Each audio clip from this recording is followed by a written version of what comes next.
Yesterday. I was at the had an oral surgeon yesterday. I don't have a wisdom tooth or anything like that. We played at the Byron Bay Blues Festival around Easter time, and halfway through the show, I dislocated my jaw, and which made it quite difficult to sing the second half of the show.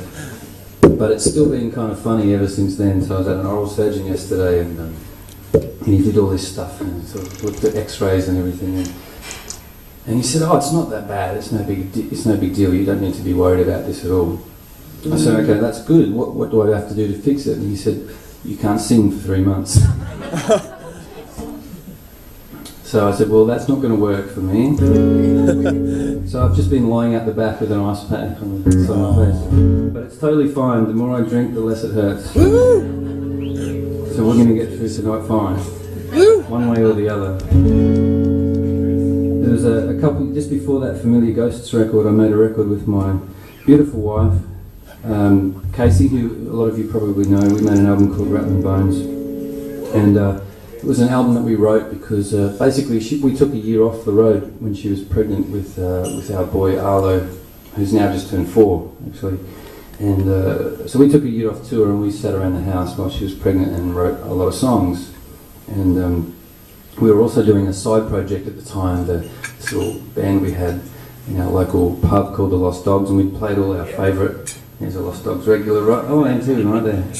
And we used to play all our favourite covers and just to kind of keep our toes in the water, you know, we were missing playing. So we set up that gig and we play to locals every week. And through that process of playing all our favourite songs, we come up with this idea to write a record that sounded like all our favourite songs. So that's where Rattling Bones came from. And we wrote 99% of that album together.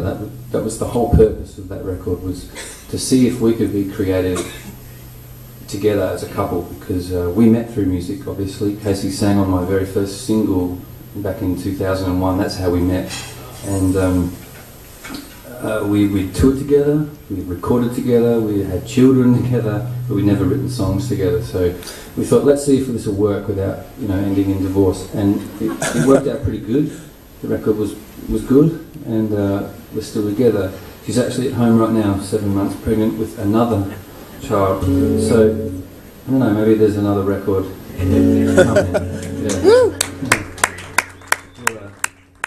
We'll see how that one evolves. But there was a couple of times when the writing didn't go as planned, when we sat down together and just things didn't work, you know. And that happens with songwriting. It's a creative endeavour. Sometimes it works, sometimes it doesn't. And there was a few times that we just didn't see eye to eye, so we would go to separate rooms in the house and write separate songs.